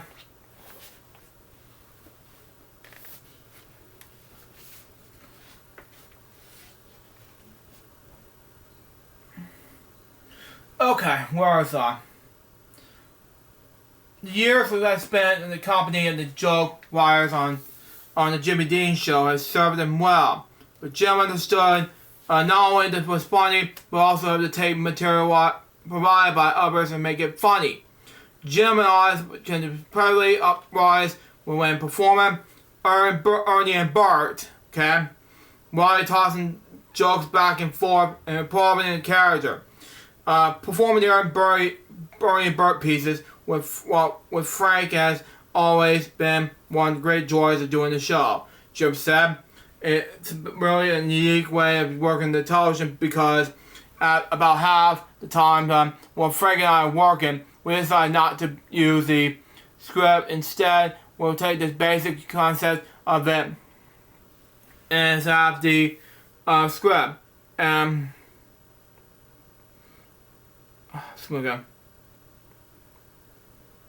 Half the time Frank and I was working, we decided not to use the script. Instead, we were taking the basic concept and it has the punchlines, something like that. Or two. Anyway, Miss Bogara. Okay. We'll circle around it and hit those lines. But other than that, we'll just have the piece and we'll really working spontaneously. And just sort of playing off of each other. It's a lot of fun. We spent the writers' jokes, and we knew how hit the occasional participant agreed on us. Something like that. Anyways, but we were mad about all of that. Sometimes that Mandarin took them while we off script, and Jim and Oz would go wrap up in their ad-libbing that Jim would break down into fit in his high-pitched giggles, laughing until tears ran down his face. But that best thing of all, how I said warmly, was to watch Jim laugh until he cried. Finally, as Jim and Oz composed themselves, sometimes someone would ask if mock professional tones and whatever teachings, to which Stone would bravely respond, "Who cares? Educational child psychologists like that might have been scratching their heads trying to figure out how sneezing one's noses off into a hanky could possibly be educational, and yet as Jim and Oz play it, somehow it was. So completely as Jim and Oz wrapped themselves in Ernie and Bert, that was hard to imagine. They had taken a bit experimenting with that before the two of them decided that who would be perform which character. Can't imagine doing Bert now because Bert has become so much a part of Frank. Jim said later, it's Stone's view. However, it should have been obvious all along. They're Jim and Frank, Stone said. The relationship is a relationship with Jim and next page, anyways. Frank, anyways, Jim was loved to play with tricks on Frank. Wow. Okay. Frank is Bart. Frank is very buttoned up, upright, mostly neat. And Jim was just wilding off with the walls and funny. There was considerably elements of our own personalities of Burn Ernie, something like that. Agreed, Jim.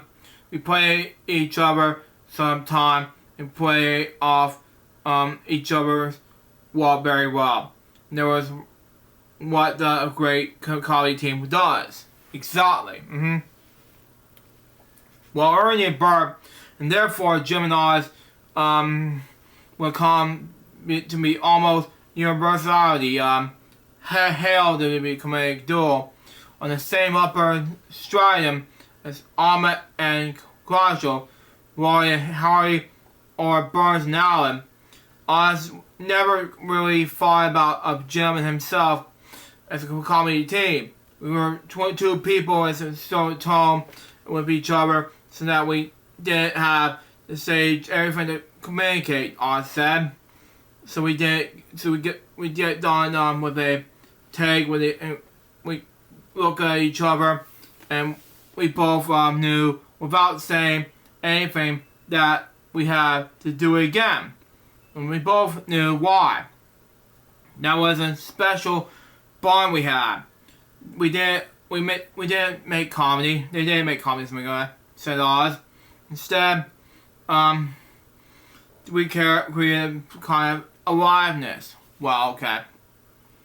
Whatever it was a magical coming together with a couple of characters, said John Stoll. Frank and Jim were yin and yang.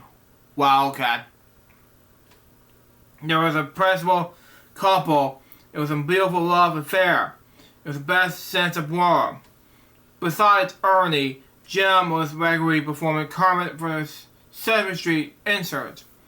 But he had scaled back for the Frog's appearances somewhat, following Gold's confusion over Kermit's appearances in this Hey Cinderella. Wow.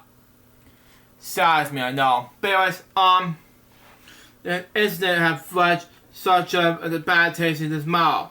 In fact, that Jim took Kermit off Sesame Street altogether, and for nearly a year, trying to fill the void, the writers introduced Hermit Birdfoot, a nice guy lecture formed by Jerry Nelson to be kind of a Kermit spokesperson, said Stubb.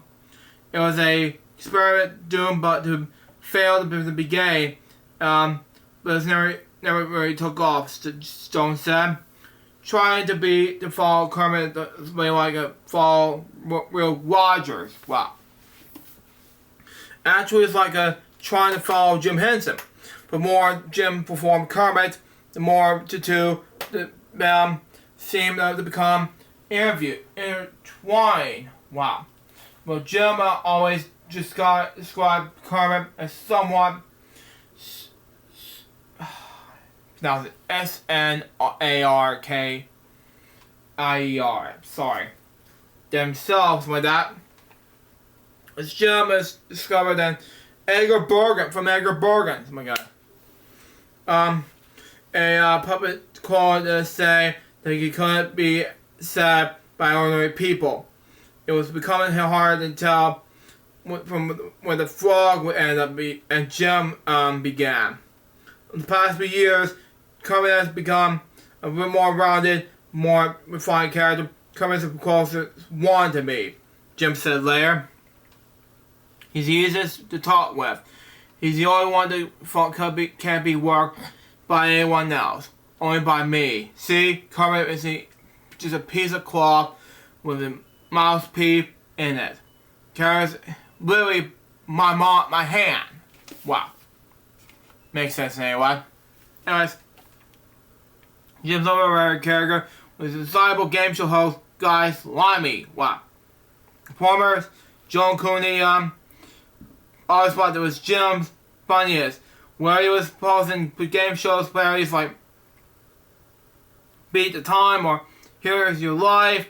That was an odd version of Jim's own personality. Bringing up the enthusiasm, ruining up for contestants, and always expensive the whatever game they were playing, and pretty much the greatest game ever. Always kind of wisdom myself as a person, so my outlet has always been the Muppets. Therefore, I tend to do sort of wildly exploitative characters like that, said Jim. The only downside to performing Guy Slimy was that it was a higher pitch, nearly manic voice that could be hard on Jim's vocal cords. At times, Jim would finish taping Guy Slimy segments with his voice nearly rag, saying, "Hello guys, thank you." Anyway, that was silly, yeah. Ours is nearly the same problem performing the character with what was one of Guy Slimy's regular contestants, a furry boom monster who has wobbly voice who, like other characters, Oz would perform. Moving being a face in the background but front for stage, where he became the breakout character star, Cookie Monster. Anyways, the voice Oz said was become a breakout star. Was an explosion of energy, something like that could extremely rip his throat and took some time for Oz to master without straining his lyrics. Okay? Monster has been a Muppet staple for nearly as long as there has been a Muppet. York has been desperately becoming in the national television as early as 1956. Wow. Making us all eventual that Jim would introduce monsters on Sesame Street. Oscar, despite his appearance, somehow seemed to defy the label monster. He was a grouch, with seemed to give him a status of his own. Cookie, on the other hand, was especially unapologetically a monster, but if educators were worried that Jim's monsters would give preschoolers nightmares, Jim was already one step ahead of him. Solemnly explained the educational aspects of his monsters even as he acknowledged educational concerns. On Sesame Street, the monsters are kind and soft and cuddly and fuzzy, but there's a 3 and 4-year-old child that might be rather frightening things, Jim says severely. At the same time, the child can be known for these monsters and understand that they are not, next page is, things that be frightened. Wow. Some of that. The scary image, the child can be learned to handle it. Okay? Good enough. Anyways, Cookie can be traced in his roots back in the 12-time bill by Don Sweet in the 1966 ad campaign for the General Foods Corporation. When Jim had sketched 3 different monsters to each steal one of the 3 shaped snacks called wheels, squirrels, and fruits. Crowds and fruits, Anyways, Cookie's ancestor, the wheel stealer, was a fuzzy, twisty, googly-eyed, fang monster who grabbed the grub handfuls of wheel-shaped chips. The General Foods Corporation opted to not want to use the ad at all. Jim recycled the wheel stealer for one of his IMB coffee breaks, when the monster discovered the talking coffee machine. When they exploded. Wow. Sketch Jim enjoyed so much, he created it for the Ed Sullivan Show in 1967. The monster was in use again in 1969, this time as a Hispanic removed. Wow. The munching potato chips commercial, then the fan version eventually made its way onto Sesame Street, where he first appeared among the crowd of monsters. At the end of Oz's skillful right arm, Cookie referred to it as an early provincial simply as Blue Monster. Wow. Call it that different there. Slowly work his way to the front of the more inserts, something like that. Avoid not to look just cookies, but salt shakers, telephones, and letters of the alphabet. Wow. Another Oz performance monster would become almost as synonymous with Sesame Street's Big Bird. And Big Bird is Jim and Stone Showhope, so represents the audience. Then the fuzzy love of Grover, the audience, the boy's best friend. as was many of Sesame Street's most memorable characters. It has taken some time before the character finally clicked. But just like that, okay? Like Cookie Monster, Grover's been similarly one of the crowd's previously used monsters, having first appeared as a monster named Glebe in the 1967 Christmas sketch on the Ed Sullivan Show. On his first Sesame Street research, the still unnamed Grover was more monster-like, was darker, made for slightly simple eyes. By the second season, that was changed. Part of the tradition had been due with design.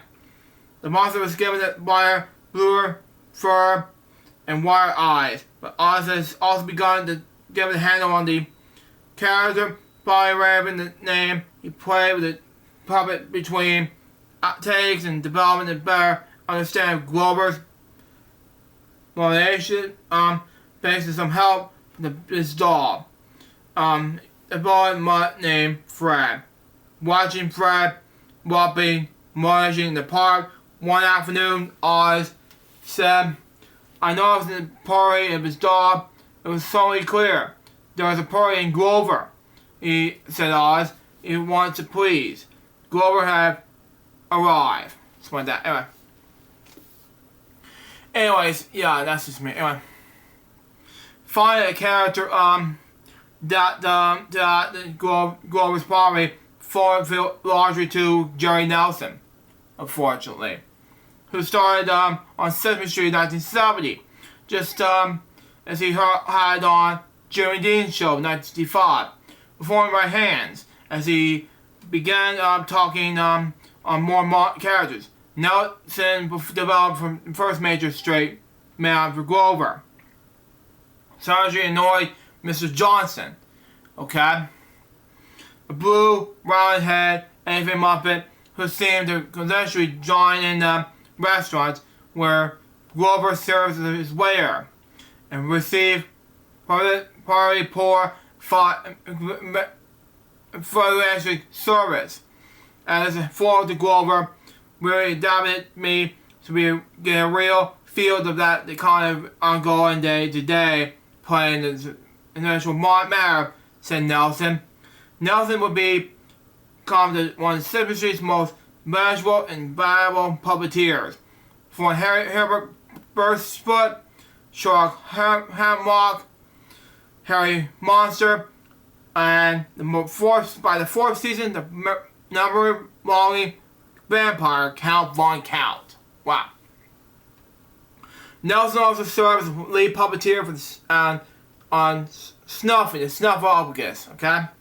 One of Jim's first two-man, full-body walk-around Muppets. Involved in 1971, Jim loved publishing puppetry, said Cooney. Jim thought Jim admired that the success of Snuffy was largely through trail and error. Every time we built a full-body Muppet. Ow, man. Something that should kill me. We learned that lots about what we would do and not do next time. Jim said Snuffy was a true feat of energy. Required two performers to work corroboration with that. Behind Marjorie White and left hand and something like that, like Snuffy's like this. Anyways, such a corporation required immersion and infatuation between two performers. Nelson quickly learned that he and Richard Hunt could communicate just as silently, just as seamlessly as Jim and Oz into the rear of Snuffy Hunt went. It wasn't much of a run for Richard, Nelson admitted later, but the performance all the way down to Snuffy's dancing with followers. Richard was good and gave him the good movement, said Nelson. Makes sense? For Hunt, it was all day adventure. He was like the puppy, really bouncy and eager, said Nelson. So we had to sit on him a lot. It didn't seem to matter. Assigned largely in right hand and tail-ended, worked with battleground Muppets. Hunt threw himself into a assignment with zeal and without complaint. Jim as well take quickly next page. Anyways,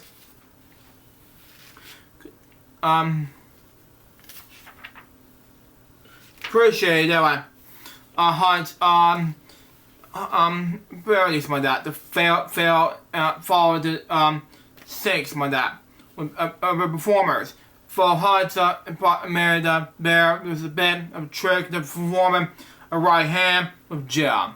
Okay? I always use the Jim's right hand to earn as Ernie. Hunt said later.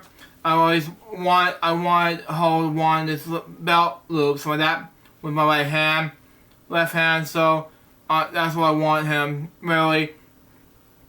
And why is he being dragged like that along? By grabbing his belt loop, the minute he moved, I felt him move. The first real spasm was the first twitch like that.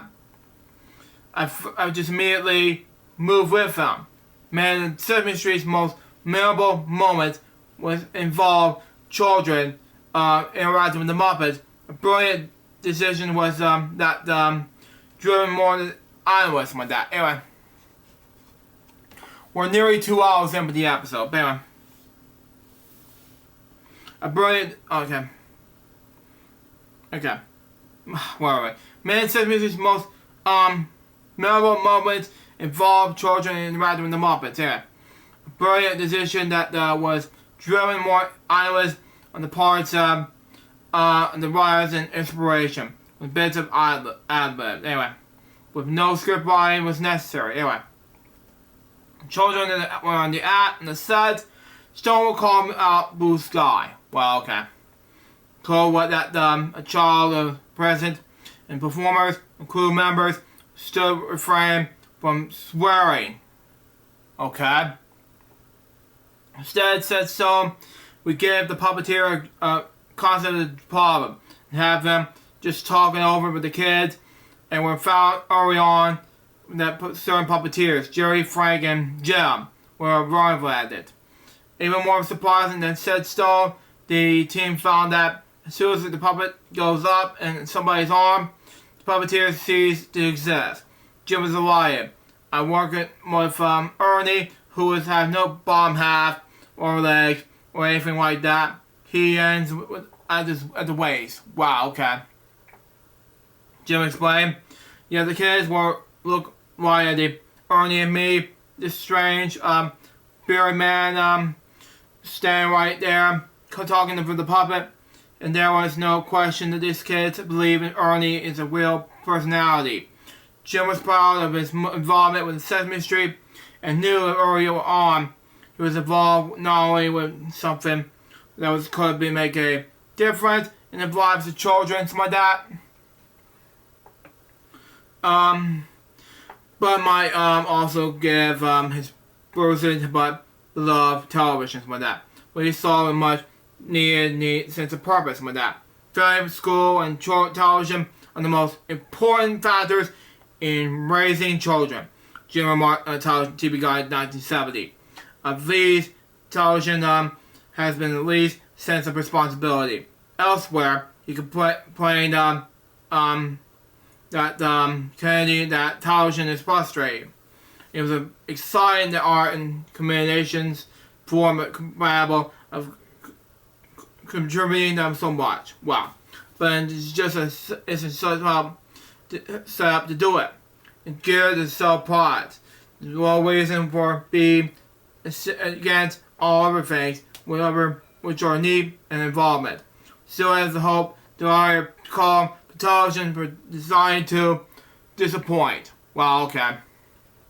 Anyways, Jim was committed to making his core of television as bright as possible. Kids love to learn, but the learn should be and the learn should be exciting for fun. He said that was what we're out to do. Echoed Joel's my dad. It was a way to show the success. The show was an obviously done to be entertained, and everybody was having a wonderful time. And no one, said Show Henson, was having a more wonderful time than her father. I'm almost done. Just give me a finish touch there. He loved to perform with Frank and Jerry, something like that. And the puppeteer, she said, when we were little kids watching Sesame Street, we often felt that it was my father for performing just for us, something like that. But I think that he was really just having a great time with his friends. Wow, okay. As Sesame Street began its second season, it was clear the show had become a full-time phenomenon. Well, okay. Eventually, discussed as annual analyzed by everyone, including intelligent critics, educators, psychologists, psychologists, writers like George Griffin, somebody that I pronounced his last name, sorry, who confessed this edition for the show has destroyed God, who how much writing I could have done. Wow, terrifying, no. It was in November 1970, Big Bird appeared on the cover of Time. Wow. Okay. Find the extensive article that discussed Sesame Street's production of aims and confusion the techniques that asked reportedly how much could such a show possibly succeed. Answer: especially well. Already the show was broadcast in 50 countries. Wow, okay. Exciting. For not yet in England, where the BBC's chief of children's programming called the show Biography and possibly dangerous for young Britons. Wow. Scary enough. And it was seen by 70 million American children each day. But above all, everyone acknowledged that Muppets were instrumental in Sesame Street's success. Jim's contribution was absolutely emotional, something like that, said Jerry Nelson. I mean, the show never would have the success if it was without Jim's contribution to it. Even Jim's traditional, how many else this word, sorry, anyway. At New York Times, Jack Gold became a grudging cheerleader. Wow. Jim Henson Muppets is still central to the success of Sesame Street. There are funds for youngers and then encouraging the adults in imaginative ways in which he used them. Something like that. The success of the show is that it became nearly overwhelming for Jim, and then quickly became something like that to define the creative direction of Henson Associates. Despite Jim's best efforts, the company that has produced such evergreen experience as LukeJ62895's, something like that. And the Cube, over the last 2 years, was now all Muppets. All the time, but Jim was, next page anyways, up Mag. Even grateful for the opportunity to jump up its time to the Muppets again. I think it wasn't until Sesame Street that the Muppets took over the most of my creative energy, Jim said later. It was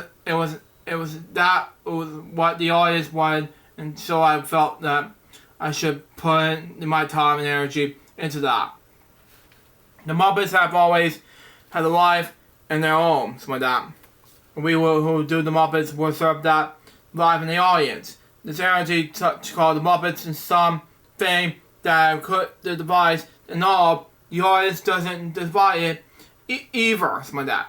The response was the audience anywhere, and all parts of it. It has a natural flow of life, something like that. Anyway, response to the audience is all part of it, something like that. Anyway. Anyway, I misspoke the words. Anyway, let's try again.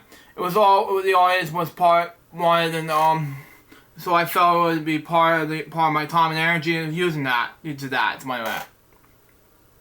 Muppets always had a part of who I do the Muppets serve that and live in the audience.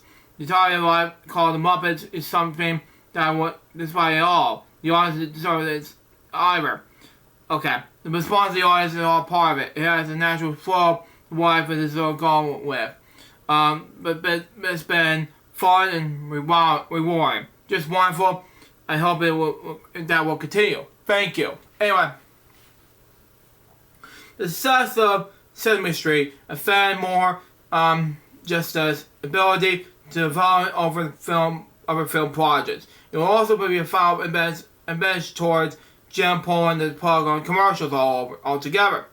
When Sesame Street came on, we were too busy doing commercials, said Jim, and had to admit it was a pleasure to get out of this world. It was a world compromise. Well, Jim would continue to produce ads internationally for the rest of his career. The creative trail was gone. Wow, sad as I know. Just stop doing that stuff, he explained later. At that point, I was at the level where they respect you and your opinion on that and all that sort of thing. But even then, even mean every mean is a mean where the dozen people with all opinions when there's those processes really not easy in the creative person. Wow. Saddens me, I know. But anyway, so Jim was determined to get out of the advertising.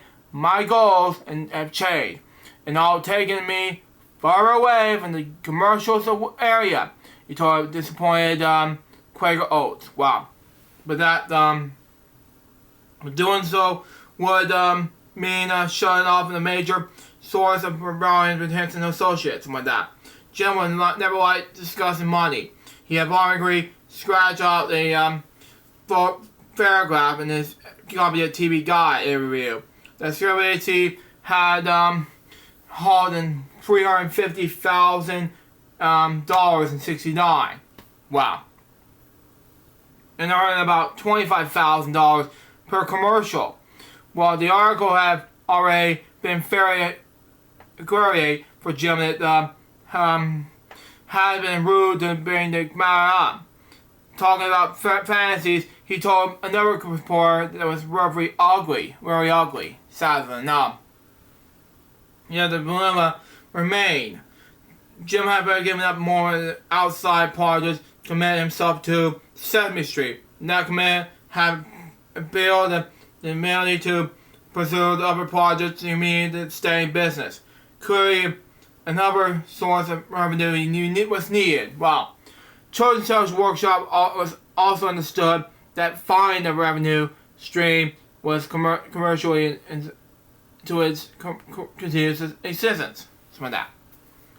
The organization was relied almost solely to its taxpayer funding and contributions from social-minded companies. No one could count on such largest forever. Foundation supported merit Children's Television Workshop co-founder Lloyd Worthington said plainly. Governmental funding is uncertain, something like that. Every organization needs a stable financial base in order to attract talented people. Jim has already actually made such a development and argument until that October. Some of them hosted by Action with Children's Television, some of that, where he laid out the crucial need for money in public television. Addresses comments, some of that, and educators and possible some of that, some of that. Manufacturers the same clear language he needs use for when speaking with his own children.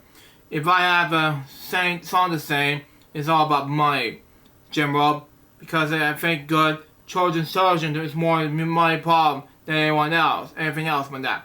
Good shows cost money, but if you want to have a good lot of programs for kids, it costs a lot of money.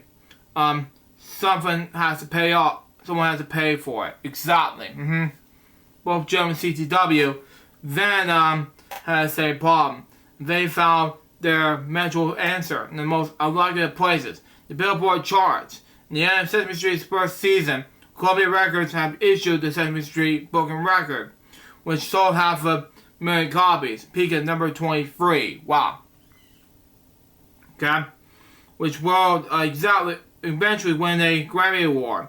Not bad for a year in which he had been jockeying for position and win albums by the Beatles and Led Zeppelin. Lovely heavy metal dudes. But anyway, even more impressive a single from the Sesame Street record, the catchy Rubber Ducky, sung by Jim Mazzarni, has reached number 16 in September 1970.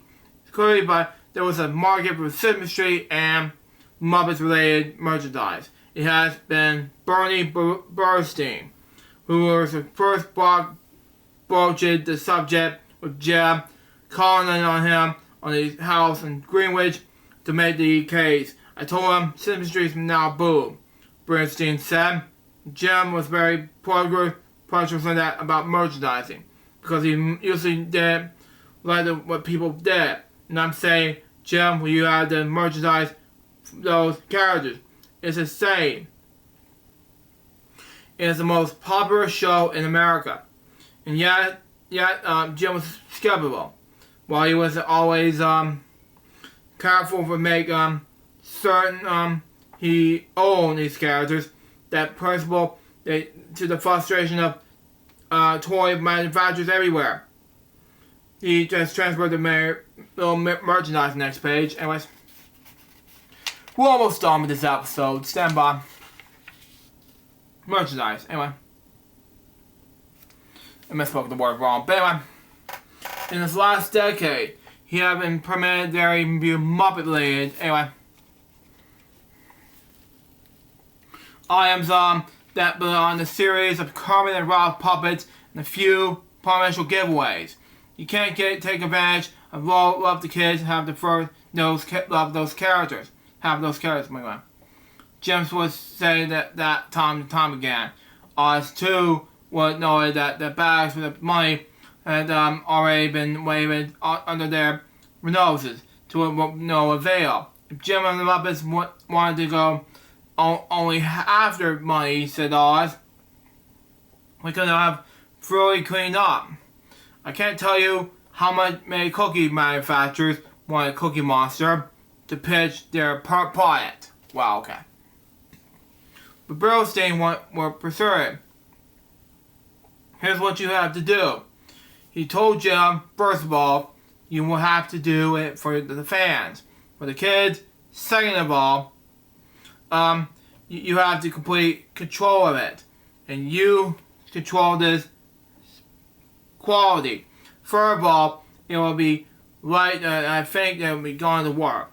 You will be financially independent, and you use the money for your own independence and creativity, and no one will ever tell you what to do again. Bernstein's smiling advice still ringing in his ears. Okay, I'm spinning on this page. Jim met with John Cooney to discuss his possibilities for merchandising Sesame Street. Wow, okay. Jim brought to him J. Emmett, head of the Licensing Corporation America. Somebody misspoke that. Licensing Corporation America, yeah. Which had managed marketing for organizations like the National Football League, NFL for short. But anyway, watch Billy Gators for you. But anyways, it had the merchandising for Superman and Batman and national publications. It was Jim's intention to have Emmett and Bailey coordinate to have all the Sesame Street related marketing. Meaning he wanted to be employed at the neighbor Henson Associates, not CDW. Cooney, however, had other ideas. I said no, said Cooney. Who wanted merchandising control inside CDW. Jim and I had have one lips with that.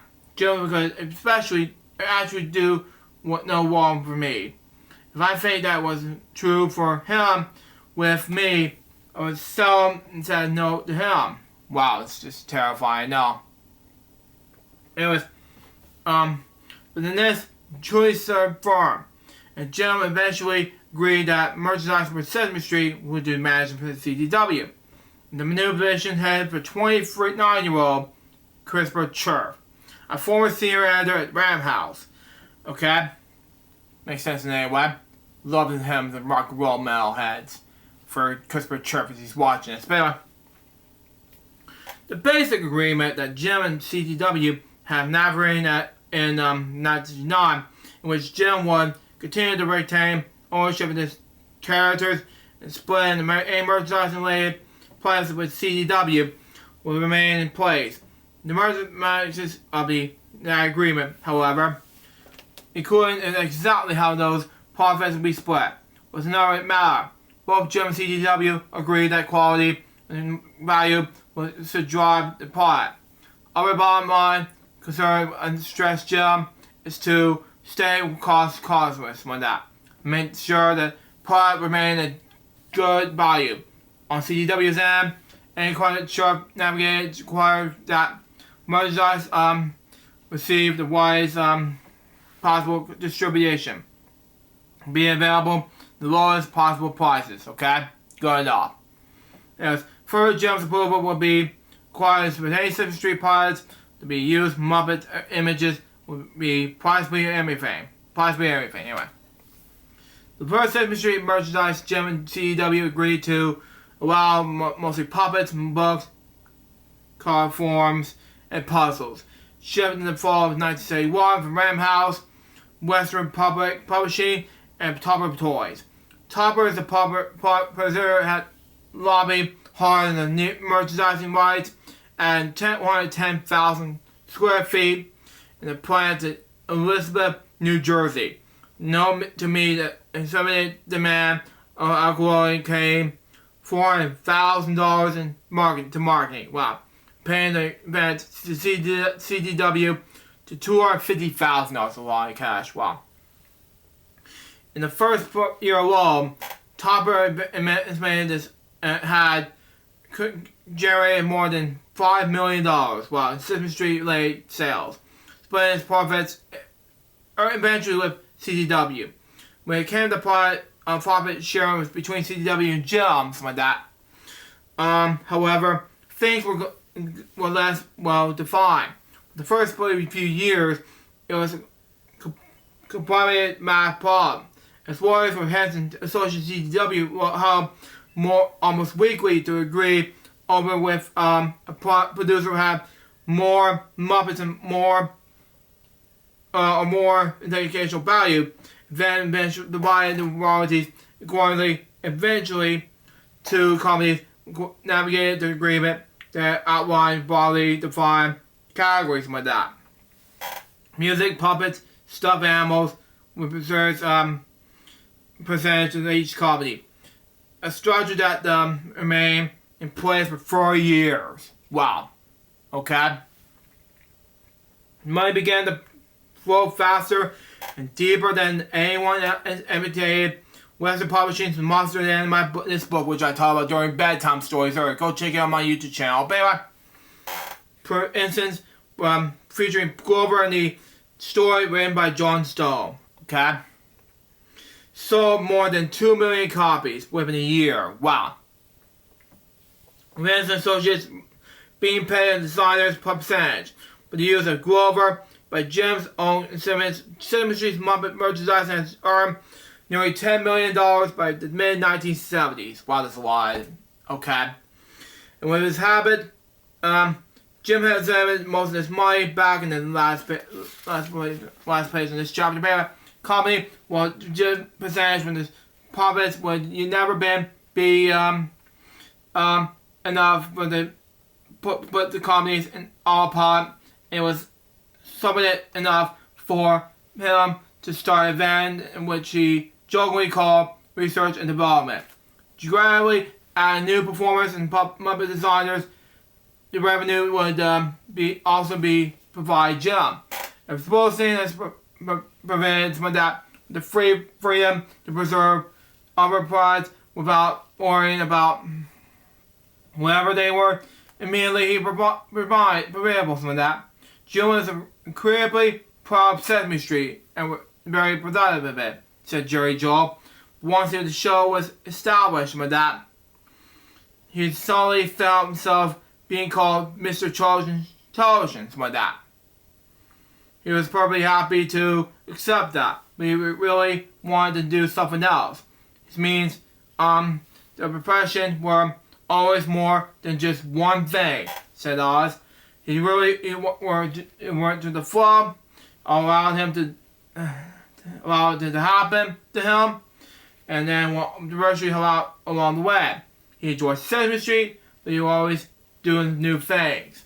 At the moment, however, no one knew exactly what the particular new thing was, and neither really did Jim.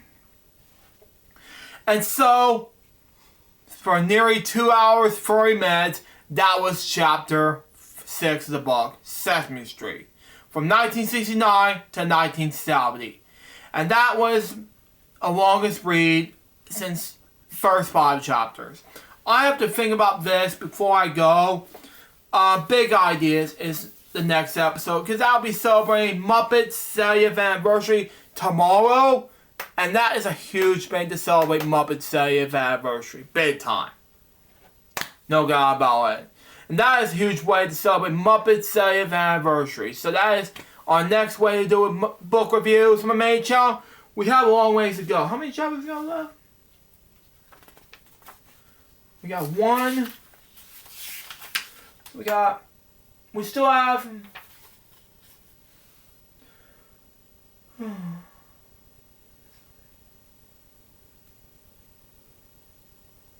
Yeah, we got halfway to go, plus Emerald Legacy. That is it. Yeah, we still have 7 through 16 until the epilogue. I don't know, we have to make it much longer. We're getting there.